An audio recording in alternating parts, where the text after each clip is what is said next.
Hey everybody, I wanted to make a video talking about these pre-KTM gas 2-stroke electric start issues as well as early Riejus. I bought this bike used. It's a 2018 EC300 and the electric start did not work at all. And if you go online and search for that problem, there's 1,000 forums and YouTube videos talking about the problem and their different solutions. And I wanted to talk about ultimately what I did to fix my problem, as well as some of the other things that people have posted and kind of my opinion on them. So I'll just show you right now with all my upgrades.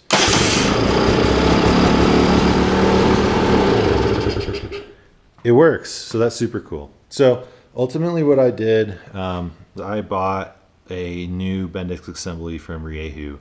About 3 years they released it along with a starter, and this new assembly comes with a bathed Bendix assembly, and there's you can tell if it's upgraded because it has this little ventilation hose there.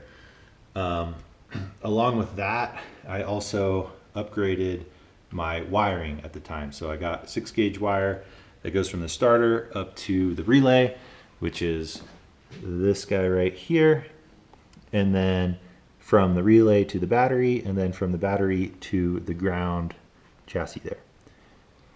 And I did all that and it worked okay. Now that being said, I just wanted to be done with it. I didn't want to do all the other fixes that people have mentioned. So I bought this assembly and the starter, and it was like $500 for both of them. And when I went to fire it up, it wouldn't fire up cold. So I just kicked it, and then it worked warm for a while. Rode it like that for a month, and then it just stopped working completely. Like completely overheating, it wouldn't even start up. So rode it for like another year, and then finally decided to address it again. And what I did to finally get it to work was, one, I bought an upgraded battery. I don't know if that really was the thing that fixed it all. Now that being said, if you're having these problems, make sure, one, you have a good battery, two, your relay's working. You should hear it click when you press your start button. And three, make sure your starter isn't burned up. And there's plenty of videos that talk about checking all those things. Now, after I put the new battery in, it's an anti-gravity, and what I did was I just loosened these 3 bolts on the Bendix cover itself and tightened them down as evenly as I could, and that did it. And it works. I would say it works 95% of the time now. Every once in a while it won't work, and I just like roll the bike forward or backwards, and then we're good to go. So what I'll do now is I'll show you my old cover and my old Bendix assembly, and I'll show you the more budget-friendly workaround if you don't want to drop $500 on this. And then I guess before we do that, I want to talk about the 24-volt systems.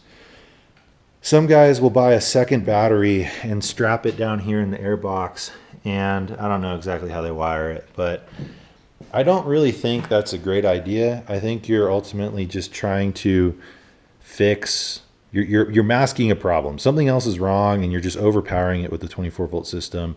Not to mention your stator doesn't charge the second battery, so you're going to have to plug it in, and it's taking up a whole bunch of room in your air box anyway, so it's going to make changing your filter kind of a pain. So I don't really think that's a great idea. I was able to get mine to work to what I think is acceptable without having to do that. So this is the original Bendix assembly. And if you're on a budget, what I would start with is, one, making sure your Bendix assembly here isn't actually broken. So what happens is, you can see, let me just show you, this screwdriver here, this is mimicking a starter. So it goes into this hole and it turns, and you can see as the starter turns, those gears turn as well, and it transfers all that power into your engine and starts it.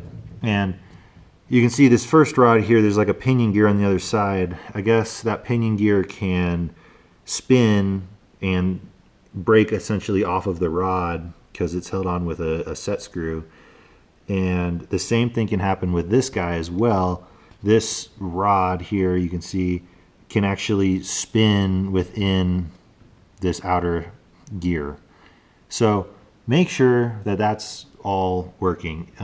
what guys will do is they'll actually just weld them to be extra safe or to repair them. So that could be a free fix there.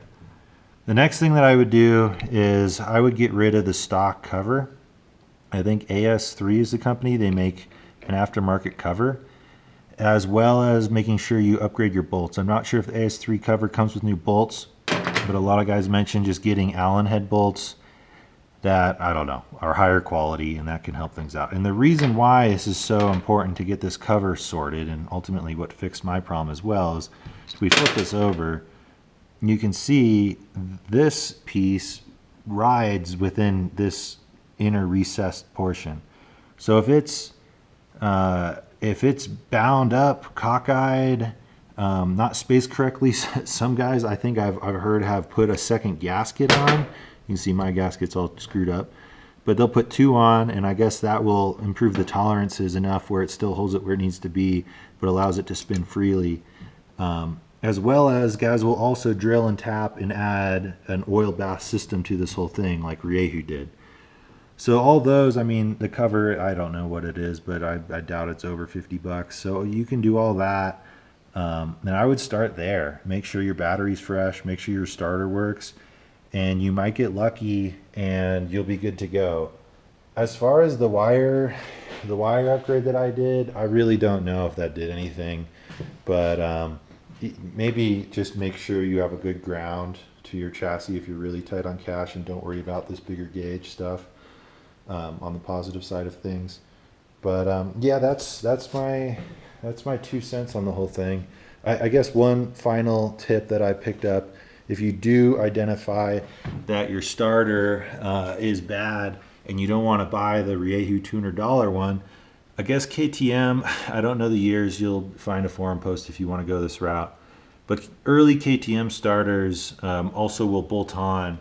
You just have to change the polarity, and I believe it's simply loosening 2 bolts, twisting the body of the starter 180 degrees, putting the bolts back in, and you're good to go. So you could check that out as well if you're on a tighter budget and you determine that your starter is burnt up.